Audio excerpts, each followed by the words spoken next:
Simplifying maths में आपका स्वागत है। चलो देखो, अब हमें सम का दिया हुआ है और पूछ रहे हैं कि कितने टर्म्स हमें चाहिए ताकि इस सीरीज में कितने हम टर्म्स लें जिनका सम 116 हो। चलो तो since Sn is equal to n/2 into 2a plus n-1 into d, ये फॉर्मूला होता है।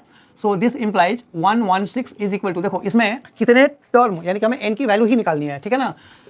तो ये ऐसे ही रहेगा 2a मतलब 25 प्लस n-1 इंटू डी। देखो डी कितना है, डी 25 है, 22 मतलब ये कम होता हुआ जा रहा है, मतलब ये डिक्रीजिंग सीरीज है। 22 माइनस 25 हमेशा जो डी कैलकुलेट करोगे वो हायर टर्म माइनस उसके जस्ट पहले वाला लोअर टर्म। तो 22 माइनस 25 ये हो गया -3, ये हो गया ब्रैकेट 116 यहाँ पे इम्प्लाइज, ठीक है, इम्प्लाइज 116 इक्वल टू n/2।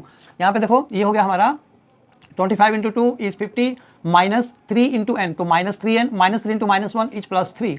तो देखो ये इस तरफ लेकर के जाओ, ठीक है, तो ये हो जाएगा 232 equal to n into 53 minus 3n, ठीक है।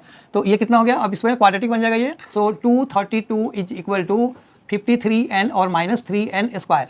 सो ये हो गया हमारा, ये इनको इस तरफ लेकर के आओ, तो 3n स्क्वायर और माइनस 53n और plus 232 equal to 0।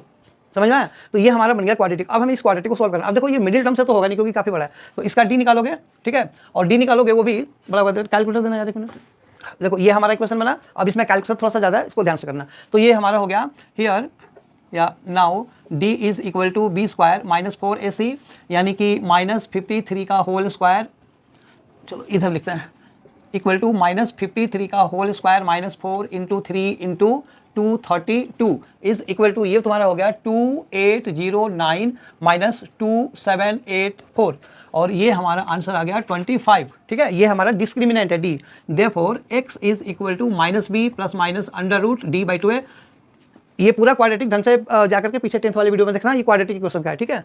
So equal to -b यानी कि पॉजिटिव 53 प्लस माइनस √25 यानी कि 5 और बाई 2 इंटू a यानी कि 3। तो ये हो गया एक बार 53 प्लस 5 इज 58, ठीक है, डिवाइडेड बाई 6 और एक बार 53 और -5 यानी कि 48 डिवाइडेड बाई 3 इंटू 2 6। देखो ये हमारा हो गया x इज इक्वल टू ये तो तुम्हारा 29/3 हो जाएगा।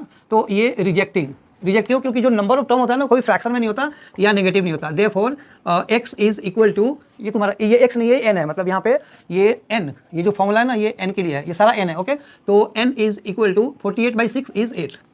तो ये हमारा जो नंबर ऑफ टर्म होंगे वो 8 होंगे। आई होप वीडियो समझ में आया। अगर आया तो इसे लाइक करो, शेयर करो एंड सब्सक्राइब जरूर करना। Thank you.